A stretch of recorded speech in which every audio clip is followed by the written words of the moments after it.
Making movies like any of the Fast and Furious films takes a small army. Often there are hundreds of people working on set and hundreds more who work in the post-production process. I got my chance to be a part of this process when I was selected to serve as a technical advisor for the first two movies. As the name implies, a technical advisor role requires giving opinions and advice with the intent of providing greater authenticity and accuracy to a movie. But when you're talking about fictional stories like the Fast and Furious movies, authenticity is often sacrificed in the name of drama. So how does one become a technical advisor? What qualifications does one have to possess to serve in such a role? I've kind of told the story in pieces in various social media channels that I have, but I also realized that the information isn't in one easy to reference format, so I decided to make this video. So if you feel that you've already heard some of this story or all of this story, I won't be offended if you moved on to the next video. For those of you who want to hear the story, here's your chance. Confession, I hate cleaning my own cars. That's why I love Adams polishes. Whatever you want to clean, polish, or shine, Adams has a specific product just for that, even for matte finishes. Since 2000, Adams Polishes has been offering premium car care products dedicated to the enthusiast. Whether you're a professional detailer or a weekend warrior, their innovative and effective products will enable you to achieve amazing results on your prized possession. Adams, made with pride and passion in the USA.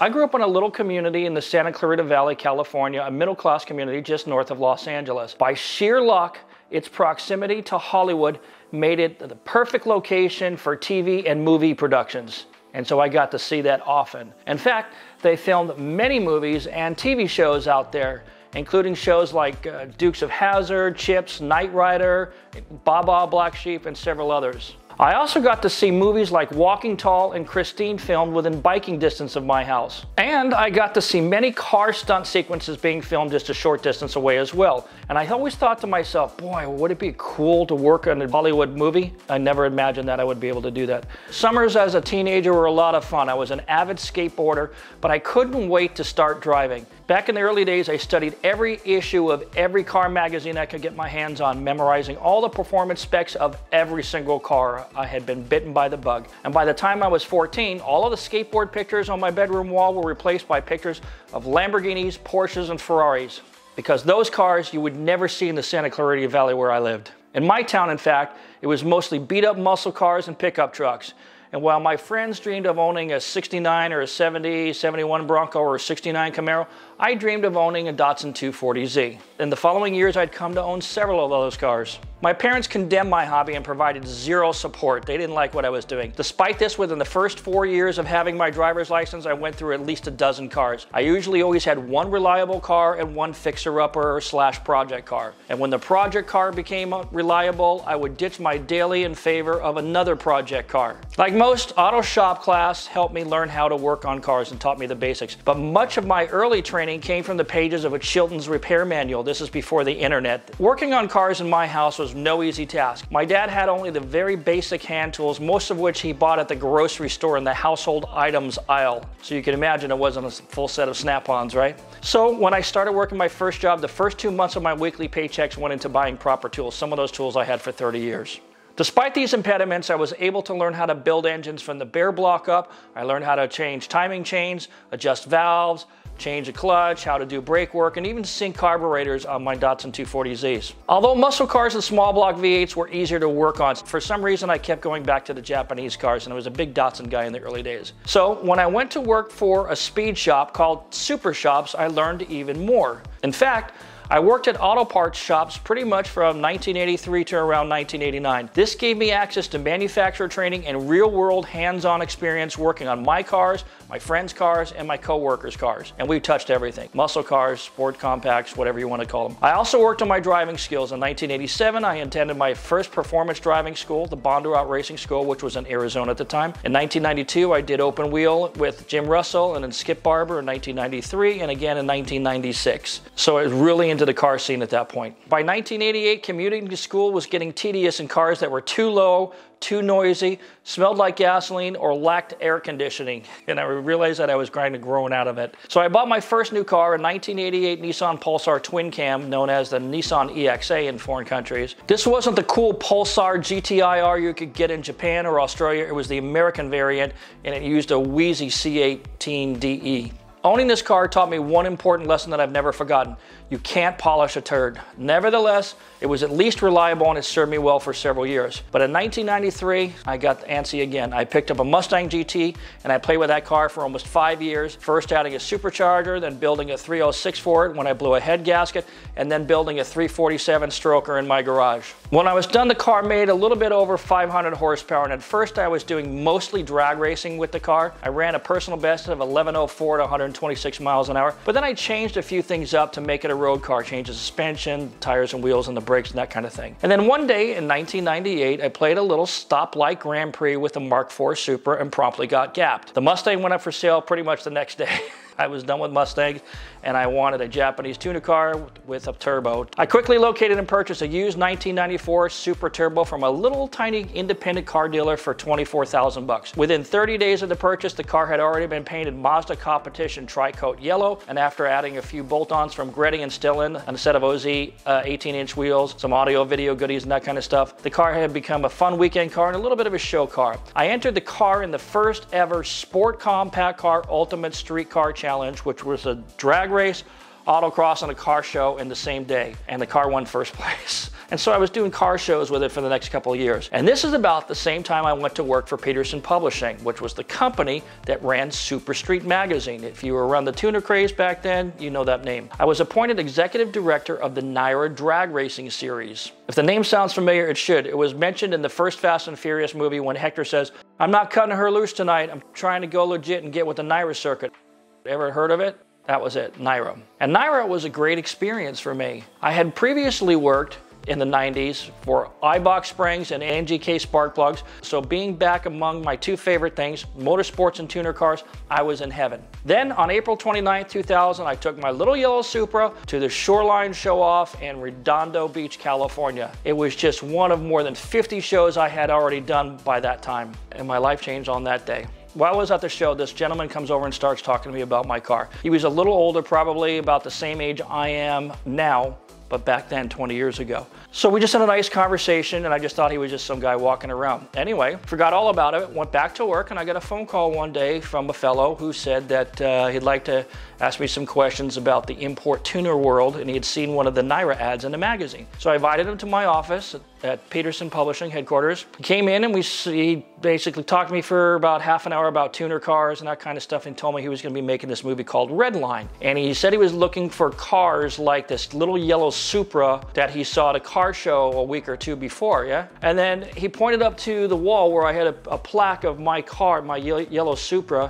which had come out in Turbo magazine. And he says, "A car like that, I saw a car just like that." And I said, "That's my car." He goes, "Oh, you're kidding." I said, "No." So we went to lunch, and he pulled out a script and handed it to me, put a $100 bill on top of it. He said, I would like to pay you for your time. I'd like you to review this script and come back to me with some notes." And I said, "Great, fine, I'm happy to do that." I had to go out of town that weekend, but when I got back, I gave him a call. And I said, yeah, I looked at the script. Actually, a lot of it was funny because it just seemed really cheesy. And basically I said, you know, it looks like you've done a lot of good work here, research and all kind of stuff. There's a few things I would change. So he invited me to go up to Universal. So I drove my yellow Supra up to Universal, pulled in through the side entrance, and when I come up to the gate, there was this very surly, serious looking gentleman working the desk there. And I gave him my name, and he called up, turned his back to me, and he says, "Yeah, he's here."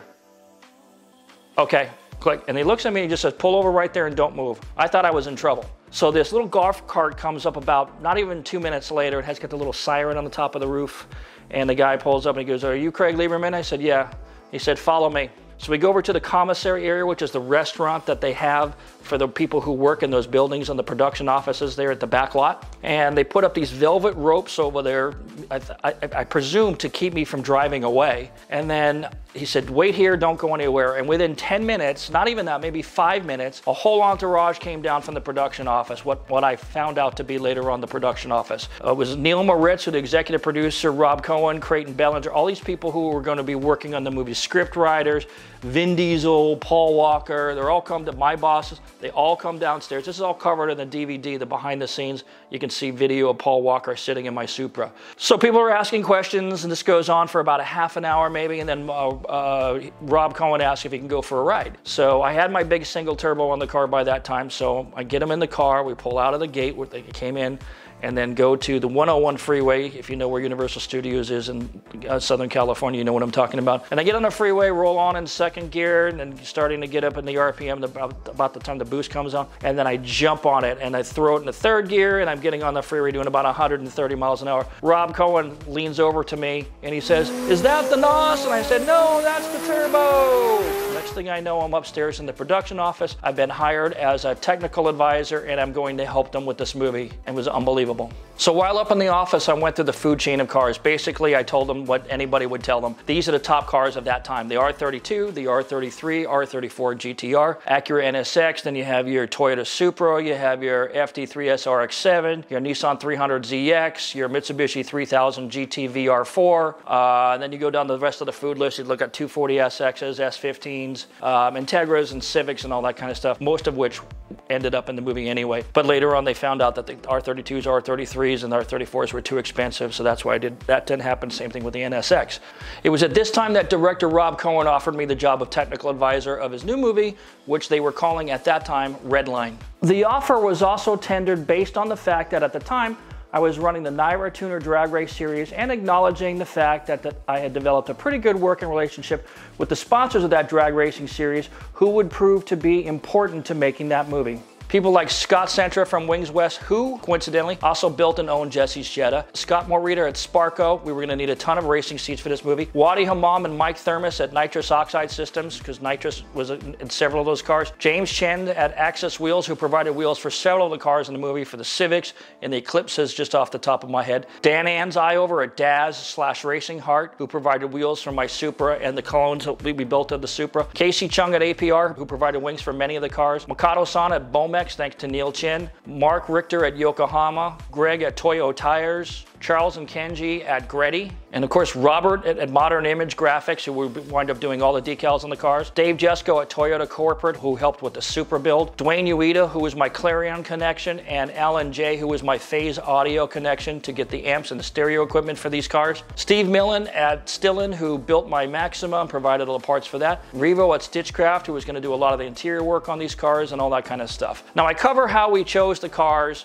for the movie in one of my earlier videos, along with what cars I really wanted to use and what cars I was trying to stay away from. So if you have questions about those topics, please watch the video that's going to be linked here. So a lot of people don't know that there were actually two technical advisors on this movie, RJ DeVera and me. RJ was tasked with finding and recruiting extras, which were basically background actors in cars for like the Hawthorne racing scenes. He was to provide input on script elements, apparel, and the tuner culture in general, among other things. As I soon learned, my role as technical advisor required 4 primary duties. 1, recommend and help acquire the cars we would use in the movie and consult on their design. Things like body kits, that kind of thing. Number 2, provide script consultation with an eye on providing greater accuracy and realism. Remember, I was giving advice. Number 3, to establish and maintain relationships with parts companies like those I just mentioned a moment ago in order to help us get the parts for free or as close to cost as possible. And number 4, recommend and acquire the parts we would need to build and maintain these cars, and to ensure that each of those participating partners would get commensurate with their contribution. And this one was important. If they're giving us stuff, they'd have to get signage in the movie. We only had a $2 million budget, but we had already spent more than $600,000 buying or renting all the movie cars. So we needed the parts, and the participating sponsors wanted lots of exposure. There was an opportunity here. The concept of product placement goes back decades. This is big business for movie studios because including a logo or a brand in a movie could mean hundreds of thousands or even millions of dollars of revenue for the movie studio just to place one product in the scene. The problem was companies like Bomex certainly couldn't write a check for $250,000 to put some free body kits on a car that's going to be in an unknown movie, because back then it wasn't a big thing. I proposed to Universal a straight trade where we get parts at cost or free, and the sponsors get logos on the cars for free. They liked the idea, and that's the way it went down. With that deal done, I made sure to do as much as I could to get these sponsors' logos placed wherever possible and reasonable. Because think about it, back then all the cars had the names of companies on the side, right? And you remember Harry's Speed Shop? All of those signs, those logos, those banners, the parts you see in there, the t-shirts that people were wearing, all of those things were in place to give the sponsor more screen time. Plus, like I said, it's very authentic for these logos to be seen on cars and in speed shops. But ultimately, as a technical advisor, I gave advice. Sometimes I took it, sometimes I didn't. And my role was not over after we stopped filming. After filming was completed, I was called in again to provide consultation on things like editing, sound design, recording the sounds, marketing, international distribution, toy and game licensing, DVD, VHS production, and I even toured the West Coast with Paul Walker to make event appearances at car shows. So they brought me in for several different things. And about a month after I finished my last contract with Universal, it started all over again because they decided they were going to make a sequel. And this one was going to be called Too Fast, Too Furious. And once again, I was offered the role of technical advisor. And again, they rented one of my cars, the R34 GTR, that I had recently acquired. But this role required for me to move to Florida for several months because that's where we were going to be producing this movie. Once there, we set up the 40,000 square foot picture car warehouse at 3235 62nd Street in Hialeah, Florida. Again, I was tasked with the same duties as before, plus a little bit more, which again, recommend the cars that we would be using in which roles, getting sponsors for the cars and all the parts, selecting and acquiring the parts we would need to build the cars, which included everything from body kits, gauges and seats, to wings and wheels and that kind of stuff, as well as supervising certain design elements such as designing the audio video system layouts, neon lights and other miscellaneous service, coordinating those as well. The fourth thing was ensuring that the sponsor logos were in place as agreed. We basically mimicked the deal that we put together in the first movie. And then number 5, finding background cars, aka extras cars. Again, number 6, script consulting. And again, a big part of the reason why I was brought on board is because all of my connections in the automotive aftermarket and my connections in South Florida with car clubs and whatnot. Of course, it was not my job to actually build the cars. Universal's team of super talented fabricators and technicians, people like Tim Woods, Bill Powell, Rich Lingle, Jerry Mason, Phil Blackaby, and countless other people who really deserve the credit for actually building these cars. These people were absolutely amazing. And I basically was essentially their professional shopper. I got them the stuff and they put it on. So when Too Fast, Too Furious production wrapped up, that was pretty much the end of my tenure of the franchise. I was called back for Tokyo Drift, but only to help find some background cars for the underground parking garage scene that we see towards the beginning of the movie. So why was I not brought back as a technical advisor? That's a question I get often. Here are the answers.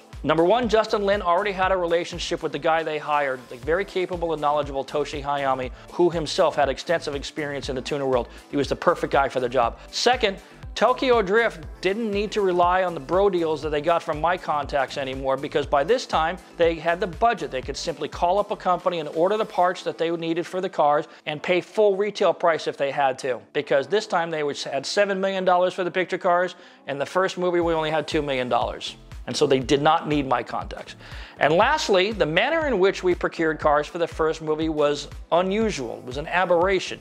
It had never been done that way before. Usually what happened is Hollywood movies typically build the cars they need, or they simply rent generic period correct cars for the movie. For example, let's say you're making a movie that's set in the 1970s. You can pretty much pick up the phone and call any number of picture car providers and rent generic cars from that period. Websites like picturecarwarehouse.net come to mind. If you go on there, you can find cars going back 60 years. And after Tokyo Drift, all of the subsequent Fast and Furious movies all went back to the old way of doing it. Basically what they would do was either buy the cars they needed as the hero cars and they would just build cosmetic replicas of the outside. Or sometimes they'll work out promotions with companies like Dodge, who is giving them cars and has been. For movies like Batman, for example, the production team is tasked with building a car using a design drawn up by a creative team. So they basically build those things from scratch. Again, the first movie rented all of the main cars from private individuals. These cars were already done. Then Universal went out and bought used cars off the internet and built cosmetic replicas for the stunts. They did it this way because they wanted things like crazy audio video systems, flashing nitrous systems, and neon lights and all that kind of stuff that goes along with it. So renting it was the cheapest way to do it.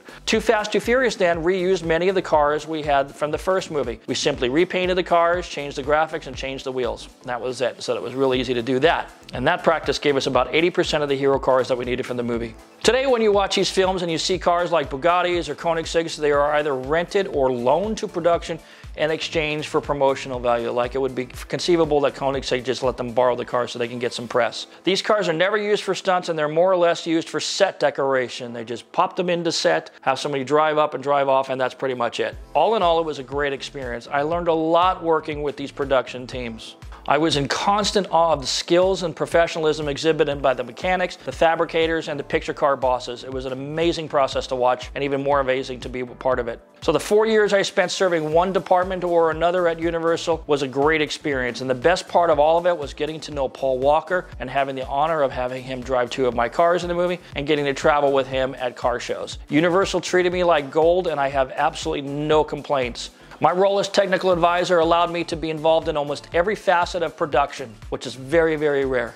And because I worked with so many different departments, I acquired hundreds of pages of documentation that I just happened to stumble upon in an old filing cabinet a few years ago. And this documentation and the lost videotapes I recovered inspired me to create my YouTube channel. And since 2018, it has been my great pleasure to share this information and all these stories with my audience. There are many stories yet to tell, and soon I'll be starting up with my JDM car review series. I hope you'll tune in for that. Thanks for watching, everybody. I'll see you next time.